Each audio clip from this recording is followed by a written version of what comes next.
호세아 2장 21에서 23절 말씀을 통해서 너는 내 것이라 제목으로 하나님 말씀을 함께 나누겠습니다. 먼저 지난주에 나누었던 말씀을 잠깐 복습을 하고 오늘 말씀 함께 나누겠습니다. 지난주에 우리가 하나님 말씀 보니까 모든 복은 어디서부터 왔다고 말하고 있습니까? 네, 하나님께로부터 왔다. 그것이 8절에 우리에게 보여준 말씀이었죠. 곡식과 새 포도주와 기름은 내가 그에게 준 것이요. 그러니까 모든 것이 하나님의 손 안에서 나오는 게 맞죠. 근데 하나님의 손 안에서 복도 나오지만 또 환난도 나옵니다. 우리가 아셔야 돼요. 그래서 하나님은 부유하게도 하시고 가난하게도 하신다고 하죠. 높이기도 하시고 낮추기도 하신다고 하죠. 이사야 말씀에 보면 하나님은 빛도 창조하시고 어둠도 창조하신다고 그러죠.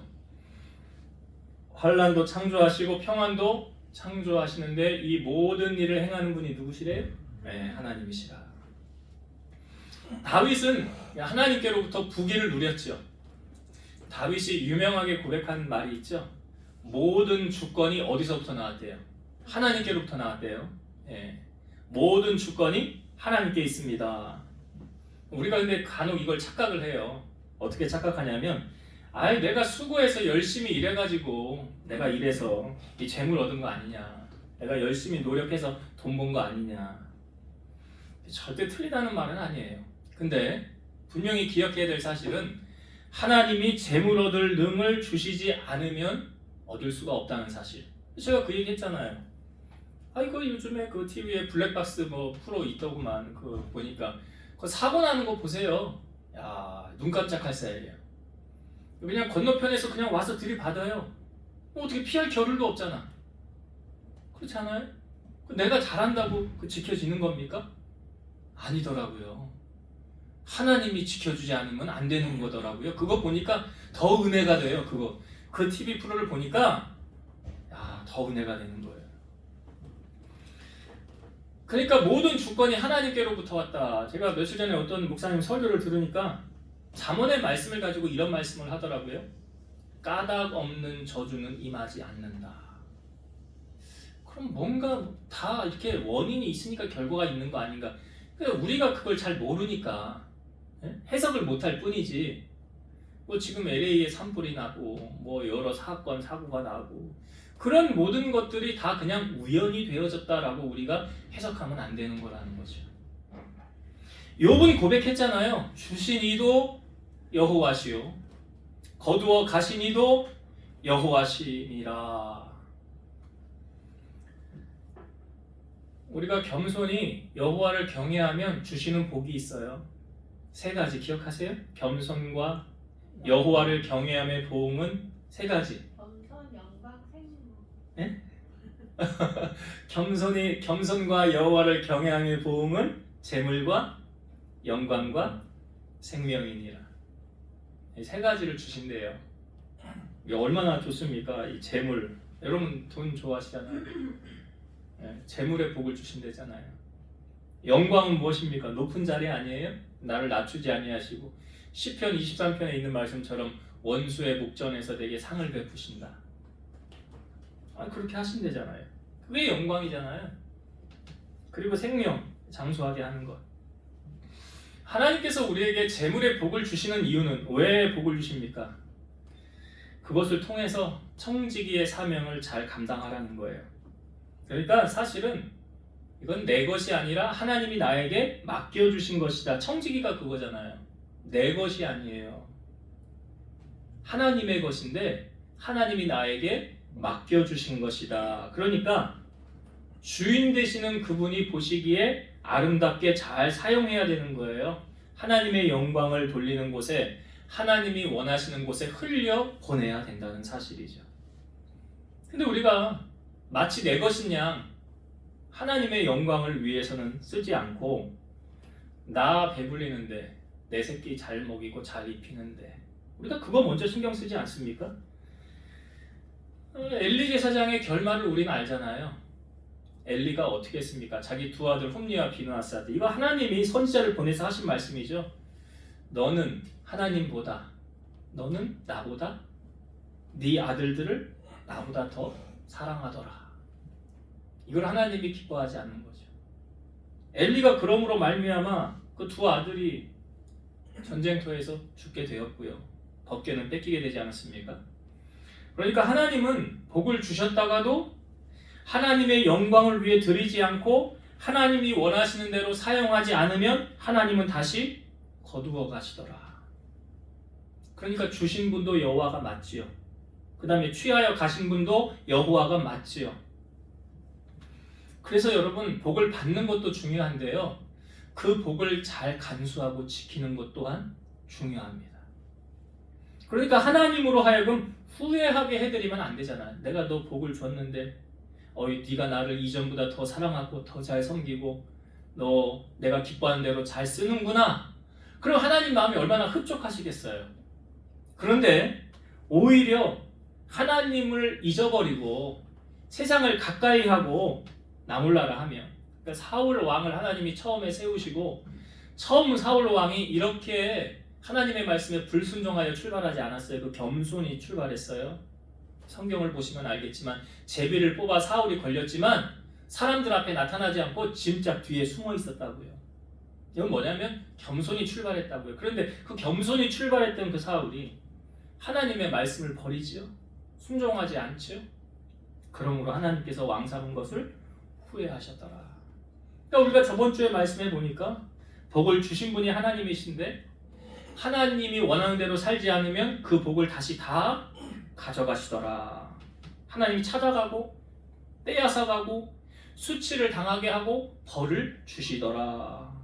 하나님 그렇게 하신다는 거죠. 그게 우리가 저번 주에 나누었던 말씀이에요.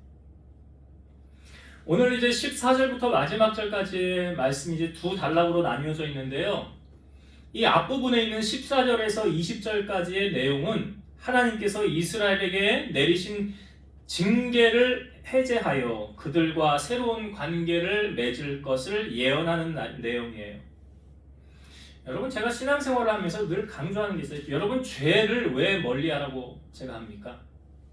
죄를 왜 무서워해야 된다고 그랬죠? 그에 대한 대가를 지불해야 되기 때문에 그래요. 죄에 대한 대가, 그게 뭐예요? 징계잖아요. 징계. 하나님께서 각 사람의 형편에 따라 하나님 다뤄가십니다. 그래서요, 어떤 사람에게는 작은 징계를 탁 건들기만 해도 바로 깨닫고 돌아오는 사람이 있어요. 아이고, 내가 하나님 앞에 잘못했지, 이러면 안 되지 하고 빨리 회개하고 돌이키는 사람이 있어요. 근데 어떤 작은 거를 딱 주었음에도, 그 징계를 당하였음에도 불구하고 아유, 뭐 이 정도는 뭐, 그렇게 만약에 하나님이 주는 징계를 대하면 하나님 그 다음엔 어떻게 할까요? 더 큰 걸로 주시겠죠. 왜냐? 왜 더 큰 거? 그래야 그가 돌아서니까. 그러니까 지금 이스라엘에게 징계를 내리실 분도 또 축복을 주실 분도 하나님이시라는 것을 이 앞단락 이제 14절에서 20절까지의 내용은 우리에게 보여주고 있는 거예요. 이스라엘은 하나님을 망각하였으나 하나님은 그들을 잊지 않으시고 과거의 죄악을 그러니까 뉘우칠 수 있도록 하나님은 설득하게 하십니다. 왜 그러냐? 하나님의 마음이 왜 그런가 보니까, 여러분, 하나님과 우리와의 관계를 아버지와 자녀와의 관계로 비유하죠. 근데 오늘 성경에 보니까 더 가까운 사이로 비유하고 있어요. 자, 16절, 17절을 한번 보겠습니다. 16절과 17절 말씀 볼게요. 여호와께서 이르시되 그날에 내가 나를 내 남편이라 일컫고 다시는 내 바알이라 일컫지 아니하리라. 내가 바알들의 이름을 그의 입에서 제거하여 다시는 그의 이름을 기억하여 부르는 일이 없게 하리라. 여기 여호와께서 16절을 보니까 그날에 내게 나를 내 남편이라 일컫고, 그러니까 내 남편이, 누구를 내 남편이라고 그러는 거예요? 하나님을 남편이라고 하면 그 반대편에 있는 사람들은 어떤 대상이 되는 거예요? 신부가 되는 거예요. 그러니까 하나님이 우리와 결혼한 사이가 됐다라고 지금 말하는 거잖아요. 그거를 이사야 말씀에 헵시바 뿔랴라고 나오잖아요. 너는 나와 결혼한 자라.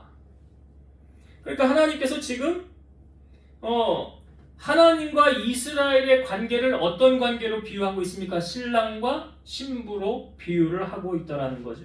19절과 20절도 맞아볼게요. 내가 내게 장가들어 영원히 살되 공의와 정의와 은총과 긍휼이 여김으로 내게 장가들며 진실함으로 내게 장가들리니 내가 여호와를 알리라. 이거 하나님께서 그 이스라엘 백성을 내가 너희와 장가들 것이라. 너희와 나의 관계가 이제 신랑과 신부의 관계가 되었느니라. 우리가 앞부분에 호세아 말씀을 나눌 때요, 하나님께서 호세아를 결혼을 시키는데 어떤 사람을 아내로 맞아들이래요? 고멜. 그렇죠? 고멜은 어떤 사람이었어요? 가늠한 여인이에요. 가늠한 여인. 그 사람, 아니 결혼 상대자를 왜 하나님이 그런 사람이랑 결혼을 하라고 그래요? 이왕이면 집안도 좋고 멀쩡한 사람, 좋은 사람이랑 하라고 하지. 그 당시에 이스라엘과 하나님과의 관계가 호세아와 고멜의 관계였다는 것을 보여주는 거죠. 비유적인 표현이죠. 그래서 하나님이 우리에게 요구하시는 게 있어요. 자, 신랑과 신부가 되었으면 한눈 팔면 돼요, 안 돼요? 안 돼요. 예. 그래요. 아니, 한눈을 팔리면 결혼을 하지 말던가. 예. 그래요. 그 결혼 서약할 때 그러잖아요. 이제 신랑은 신부만 사랑하고 신부는 신랑만 사랑하되 다른 거는 다 돌처럼 봐라. 근데 사실은 그렇지 않는 게 문제지요. 사실은. 아니, 그 하나님 말씀이 그렇게 말씀하셨으니까. 그러니까 하나님이 이스라엘에게도 너희들 나와 결혼했으니까 바람 피지 마 그러잖아요. 다른 신 섬기지 마. 나만 바라봐. 라고 하나님 말씀하시는 거 아닙니까? 근데 가만히 보세요, 여러분. 하나님이 먼저 우리를 배신하는 경우 있어요, 없어요? 없죠? 문제는 항상 누구에게 있습니까? 우리에게 있어요. 우리가 항상 먼저 등을 돌리는 거예요. 하나님은 절대로 우리에게 먼저 등을 돌리지 않으십니다. 우리가 세상을 사랑하고 돈을 좋아하고 쾌락을 쫓아가고 술 좋아하고 도박하는 거 좋아하고 나이트 좋아하고 그런 거 쫓아가는 게 그 뭐예요? 그게 바람피는 거, 하나님 입장에서. 그러면 하나님과 우리와의 관계가 점점 멀어지는 거 아니에요? 그럼 하나님과 우리와의 관계가 멀어지는 원인 제공을 누가 하는 거예요? 하나님이 하는 거예요? 아니잖아요. 원인은 누구에게 있어요? 나에게 있잖아, 나에게. 내가 자꾸 세상 가까이 하고 하나님을 멀리하고. 자, 그런데 그럼에도 불구하고 우리 관계를 끊지 않고 우리를 버리지 않고 나 몰라라 하지 아니하시고 끝까지 기다려주시는 바다같이 넓은 이 하나님 아버지의 마음을 우리가 잊어서는 안 된다는 거죠. 그래서 상한 갈대를 꺾지 아니하시고 꺼져가는 등불을 끄지 아니하시는 게 하나님의 마음이다. 요한계시록에 보면 내가 문 밖에 서서 두드리노니 누구든지 문을 열면 내가 그에게로 들어가 그와 더불어 먹고 그는 나와 더불어 마시리라. 주님 기다리시는 거잖아요. 언제까지 기다리세요? 네, 다시 돌아올 때까지. 다시 돌아올 때까지. 지금 이스라엘을 향하여 그렇게 말씀하시는 거예요. 이게 하나님의 마음. 하나님의 마음. 근데 20절까지 내용이고요. 21절에서 23절까지 내용은 이제 하나님과의 관계에서 주어지는 이스라엘 백성들이 받을 축복을 알려주는 말씀입니다. 21절과 22절 말씀을 한번 볼게요. 21절, 22절. 여호와께서 이르시되 그날에 내가 응답하리라. 나는 하늘에 응답하고 하늘은 땅에 응답하고 땅은 곡식과 포도주와 기름에 응답하고 또 이것들은 이스라엘에 응답하리라. 여기 다시 한번 우리에게 재확인시켜주는 게 뭐냐면 복의 출처가 어디냐를 다시 알려주고 있잖아요. 복의 출처가 21절 여호와께서 이르시되 그날에 내가 응답하리라. 하나님 말씀하신 거예요. 나는 하늘에 응답하고 하늘은 땅에 응답하고 땅은 곡식과 포도주와 기름에 응답하고. 그러니까 하나님의 복이 하늘에서 선포되어지고 내려오매 그것이 땅의 열매로 맺혀지더라. 그러니까 땅의 곡식과 열매가 맺혀지는 것은 누구 은혜요? 하나님 은혜라고요. 그 복이 하나님께로부터 왔다라고 지금 다시 알려주고 있는 거 아닙니까? 왜 하나님은 다시 복을 주신다고 하셨을까요? 왜요? 네가 남이 아니라 내 자녀니까 그런 거예요. 그게 23절의 말씀에 나오죠. 23절도 볼게요. 내가 나를 위하여 그를 이 땅에 심고 긍휼히 여김을 받지 못하였던 자를 긍휼히 여기며 내 백성 아니었던 자에게 향하여 이르기를 너는 내 백성이라 하리니 그들은 이르기를 주는 내 하나님이시라 하리라 하시니라. 여기 하나님이 말씀하시는 거예요. 너는 내 백성이라. 너는 내 백성이라. 그러니까 하나님은 누구에게 복을 주십니까? 자기 백성에게. 나와 상관없는 자에게 복을 주시지 않아요. 이사야 43장 1절 야곱아 너를 창조하신 여호와께서 지금 말씀하시느니라. 이스라엘아 너를 지으신 이가 말씀하시느니라. 너는 두려워하지 말라. 내가 너를 구속하였고 내가 너를 지명하여 불렀나니 너는 내 것이라. 여기 호세아 마지막 2장 마지막 23절에도 너는 내 백성이라 라고 말하잖아요. 여러분 우리가 하나님의 자녀가 된 것은 진짜 축복임을 여러분 아십니까? 진짜 내가 행운아라는 것을 아십니까? 이게 성경에 비유를 통하여 말씀을 드릴게요. 이제 아브라함의 아들 이삭이잖아요. 이삭이 사실은 40살에 결혼을 했어요. 근데 자녀가 금방 생기지 않고 20년 뒤에 쌍둥이를 낳게 됩니다. 결혼하고 60년, 자기 이삭이 60세에 결혼하고 20년이 지난 다음에 자녀를 낳게 돼요. 근데 그 자녀 리브가 뱃속에 두 아이가 있는 거예요. 에서와 야곱이죠. 두 아이가 있어요. 자, 근데 이 두 아들이 태어나기 전에 하나님께서 이렇게 한다고 정해 놓으셨어요. 이게 로마서 9장 11에서 13절입니다. 그 자식들이 아직 나지도 아니하고 무슨 선이나 악을 행하지 아니한 때에 택하심을 따라되는 하나님의 뜻이 행위로 말미암지 않고 오직 부르시는 이로 말미암아 서게 하려 하사 리브가에게 이르시되 큰 자가 어린 자를 섬기리라 하셨나니 기록된 바 내가 야곱은 사랑하고 에서는 미워하였다 하심과 같으니라. 자, 지금 엄마 리브가 뱃속에 두 아이가 있어요. 큰 아이의 이름은 에서, 둘째 아이의 이름은 야곱. 아직 이 아이들이 세상에 나오지도 않았어요. 엄마 뱃속에 있는데 하나님은 뭐라고 말씀하시냐면 내가 야곱은 사랑하고 에서는 미워하였다. 그렇게 말씀하시는 거예요. 그러니까 이건 뭐냐면 선이나 악을 행한 결과가 아니라 이게 뭐냐면 택하심을 따라 되는 하나님의 뜻이래요. 그래서 로마서 9장 16절 보면 그런즉 원하는 자로 말미암음도 아니요 다른 박질하는 자로 말미암음도 아니요 오직 긍휼히 여기시는 하나님으로 말미암음이니라. 그러니까 여러분 전적으로 구원은 누구 손 안에 있는 거예요? 그러니까 두 사람이 밭을 갈다가 한 사람은 들림을 받고 한 사람은 못 가는 거예요. 슬기로운 다섯 처녀와 미련한 다섯 처녀의 비유는 뭘 말합니까? 신랑이 왔을 때 기름 등불 준비한 슬기로운 다섯 처녀는 잔치에 가고요. 기름을 준비하지 못한 미련한 다섯 처녀는 나중에 기름 사와서 문 열어달라고 하는데 문 열어줘요? 안 열어줘요? 안 열어주잖아요. 난 너 모른다고 그러잖아요. 이게 뭘 말하는 거예요? 천국 가는 것 못 가는 거 아니에요? 그거잖아요. 우리가 하나님께로부터 선택함을 받아 구원받은 하나님의 백성이 되었다는 것은 세상 그 무엇과도 비교할 수 없는 엄청난 큰 축복을 여러분 받았다는 거죠. 복음성가에 이런 복음성가가 있습니다. 하나님을 아버지라 부르는 자는 좋은 일이 있으리라 많이 있으리라.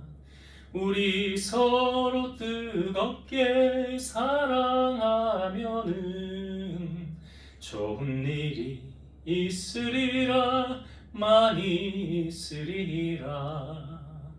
누구에게 좋은 일이 있대요? 하나님을 아버지라 부르는 자들. 이게 어떤 사람들이에요? 구원받은 하나님의 백성들. 그러니까 이 사람들은 하늘나라에서 영원히 주님과 왕노릇하는 사람들이잖아요. 반면에 참 안타깝지만 우리가 오전에도 말씀을 나누었지만 세례 요한이 열매를 맺지 아니하는 나무는 어떻게 된대요? 불에 던져진대잖아요. 땔감으로밖에 쓸 데가 없대잖아요. 요한복음 15장의 포도나무 비유도 그렇잖아요. 너희가 가지 안에 붙어있지 아니하면, 이게 예수님으로 통과하지 않고는 천국에 못 간다는 말이잖아요. 예수님에게 떨어져 있는 가지는 어떻게 된다는 거예요? 말라서 비틀어지나니. 그럼 뭐에 밖에 쓸 데가 없어요? 땔감. 그 땔감이 그냥 불태우는 게 아니잖아요. 그 성경이 말하는 이 세례 요한이 말하는 불과 예수님의 말하는 이 불은 지옥을 말하는 거 아닙니까? 그러니까 이 선택을 받지 못한 이 사람들은 지옥에 가는데 차라리 지옥에서 죽기나 할 수 있으면, 죽을 수만 있으면 더 좋을 거예요. 근데 여러분 영원히 죽지 않잖아요. 영원히 고통받는 곳에 있잖아요. 그런 의미에서 여러분 그 저주에서 건짐을 받아 천국 백성 되었다는 것은 어마어마한 축복이 아닐 수 없죠. 무엇과도 비교할 수 없는 큰 축복 아닙니까? 그 지금 그들을 향하여 너는 내 백성이라, 이 다른 표현이 이거예요. 너는 구원받은 내 자녀야 라는 말이잖아요. 이것보다 더 큰 축복이 어디 있어요?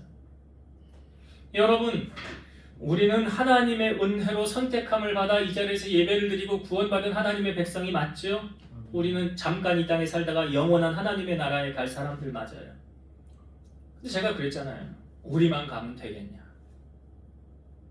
우리만 가면 되겠냐? 아니, 부자가 오죽하면 나사로에게 부탁을 합니까? 하나님이 그들을 선택하였는지 선택하지 않았는지 우리가 알아요? 모르잖아요. 그러나 우리가 해야 될 몫은 무엇입니까? 그들에게 복음을 전하는, 땅끝까지 증인된 삶을 사는 것. 그래서 그들이 주님 앞에 돌아오는 것. 어떤 목사님이 그런 설교를 하시더라고요. 하나님이 구원은 예정해 놓으셨다. 구원은 예정해 놓으셨다. 그러나 심판을 예정해 놓지는 않으셨다. 디모데서 말씀해 보면 하나님은 모든 사람이 구원을 받으며 진리를 아는 데 이르기를 원하신다 그랬어요. 하나님은 모든 사람이 구원을 받으며 진리를 아는 데 이르기를 원하시느니라. 그러니까 하나님의 본심은 뭐냐면 내가 너희를 다 심판해서 없애버릴 거야가 아니라 내가 너희들을 다 구원해서 내 백성 만들고 싶어. 이게 하나님의 본심이에요. 그렇다고 한다면 우리가 그 하나님의 마음, 올해 우리에게 주어진 그 표, 하늘의 별처럼 빛나는 그런 사람 되는 것, 그것이 천국에서 잔치를 벌이는 것이고 주님 품으로 영혼을 인도하여서 지옥 가야 될 백성을 천국 갈 수 있는 길을 인도하는 사명이 바로 우리에게 주신 사명이에요. 올해 우리가 힘써야 될 사명이에요. 그래서 오늘 이제 말씀을 정리하고 마칠게요. 하나님은 이스라엘 백성들과 이 관계를 다시 회복하길 원하십니다. 그러니까 죄에 매여있던 이 백성들을 다시 주님 품으로 돌아오고 회복시키기를 원하시는 거예요. 그래서 내가 너에게 장가든다라는 표현을 하잖아요. 장가들아, 나는 신랑이고 너는 신부라. 너는 나를 알라. 진실함으로 나를 알라. 하나님의 그 깊은 뜻을 우리가 알아야 되는 거예요. 그래서 우리를 회복시키길 원하시고, 회복한 다음에 우리에게 하나님은 어떻게 하길 원하시느냐? 우리에게 복 주시길 원해요. 아까 22절에 보니까 이스라엘에 응답하리라. 사실은 이 고멜이 아들을 낳았을 때 그 아들 가운데 한 아들의 이름을 여기 이스라엘이라 하라, 여기 1장 4절에 나오거든요. 그때 그 이스라엘이라는 뜻은 하나님께서 흩으신다라는 뜻이에요. 그때의 이스라엘. 근데 이스라엘의 뜻이 다른 의미가 있는데, 다른 뜻은 뭐냐면 하나님께서 심으신다, 뿌리신다라는 뜻이 있어요. 하나님께서 다시 심고 하나님이 뿌리셔서 열매를 거두게 하신다. 그러니까 비참했던 이스라엘의 상황이 사라지고 땅의 소산과 열매가 풍성하게 될 것이라는 것. 저주의 나라에서 긍휼과 축복의 대상이 될 것이다 라고 말씀하세요. 왜 그러냐? 하나님은 자기 자녀가 망하는 걸 절대로 그냥 보고 계시지 않아요. 여러분 부모가 자녀가 망하는 거 원하지 않잖아요. 그런 것처럼 하나님은 우리를 바라보시고 우리에게 복을 주기를 원하시는 분. 그래서 너는 다시 내 백성이라 하시고 하나님의 회복을 그에게 주기를 원하신다는 것을 오늘 우리에게 알려주고 있습니다. 그래서 여러분이 하나님의 마음을 우리가 품고